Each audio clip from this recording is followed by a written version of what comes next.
अस्सलामु अलैकुम दोस्तों, welcome to horror story with SK official. आज की कहानी सिर्फ डर के बारे में नहीं बल्कि उस राज के बारे में है जो सालों से एक बंद दरवाजे के पीछे छुपा हुआ था।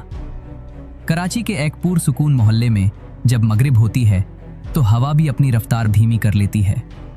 लोग अपने दरवाजे बंद कर लेते हैं, लेकिन एक घर ऐसा है जो उस वक्त जाग उठता है। आज हम जानेंगे कि वहाँ क्या होता है और क्यों कुछ कहानियां कभी खत्म नहीं होते। तो चलिए चलते हैं कहानी की तरफ। कराची के मज़ाफ़ात में वाक़ई वो गली दिन के वक्त आम सी लगती थी, मगर मगरिब के बाद वहां एक अजीब सी खामोशी उतर आती थी। गली के आखिर में एक पुराना सा मकान था जिसका दरवाज़ा हमेशा बंद रहता।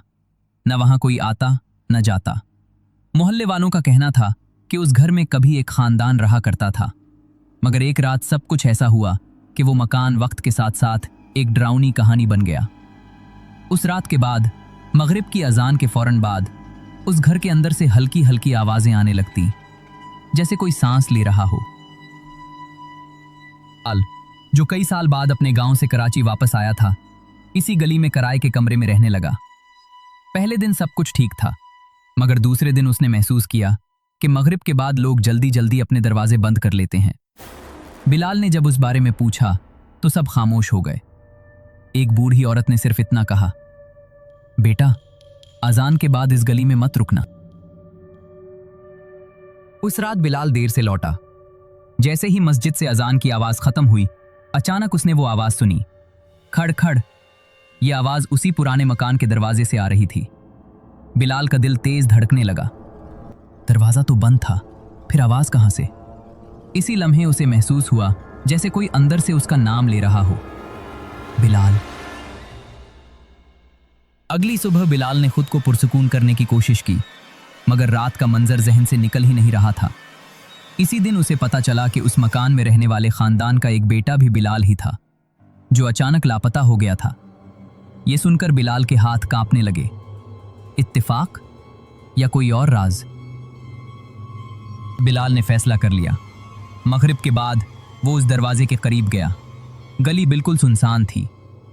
खुद ब खुद चरचराते हुए खुलने लगा। अंदर अंधेरा था, मगर एक बात वाज़ेह थी, अंदर कोई था। से ही बिलाल ने अंदर कदम रखा, दरवाजा जोर से बंद हो गया। दीवारों पर पुराने खूनी निशानात थे और सामने एक आईना था। आईने में बिलाल का अक्स नहीं था, बल्कि किसी और का चेहरा था जो मुस्कुरा रहा था। बिलाल ने जैसे ही आईने से नजरें हटाने की कोशिश की, उसे महसूस हुआ कि उसका जिस्म उसके काबू में नहीं रहा। आईने में मौजूद चेहरा आहिस्ता आहिस्ता हरकत करने लगा, जैसे शीशा जिंदा हो। इस चेहरे की आंखें बिल्कुल बिलाल जैसी थीं, मगर उनमें खौफ नहीं था, सिर्फ इंतजार था। अचानक आईना दरारों से भर गया और बिलाल के कानों में सरगोशी गूंजी, आखिरकार तुम वापस आ ही गए। बिलाल खुद को एक बंद कमरे में पाता है। दीवारों पर उर्दू में लिखी दुआएं थीं, मगर सब कटी फटी। फर्श पर पुराने बच्चों के जूते, खिलौने और एक टूटी घड़ी पड़ी थी जो उसी वक्त पर रुकी हुई थी। अजान मगरिब।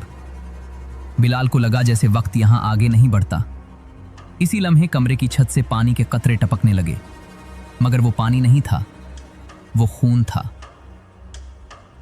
अचानक एक पुराना टीवी खुद ब खुद ऑन हो गया। उसमें VHS तर्ज की वीडियो चलने लगी। स्क्रीन पर एक खानदान बैठा था, माँ, बाप और एक लड़का। लड़का बिलाल जैसा ही था। वीडियो में आवाज आई, अगर तुम ये देख रहे हो तो समझ लो तुमने दरवाजा खोल दिया है। वीडियो में बताया गया कि उस घर में जिन्नात को कैद करने की नाकाम कोशिश की गई थी। अजान के वक्त वो दरवाजा कमजोर हो जाता था। खानदान का बेटा, असल बिलाल, उस दरवाजे के अंदर खींच लिया गया। बरसों बाद किसी और बिलाल को यहां लाया गया ताकि वो जगह भर सके। बिलाल के हाथ पसीने से भर गए।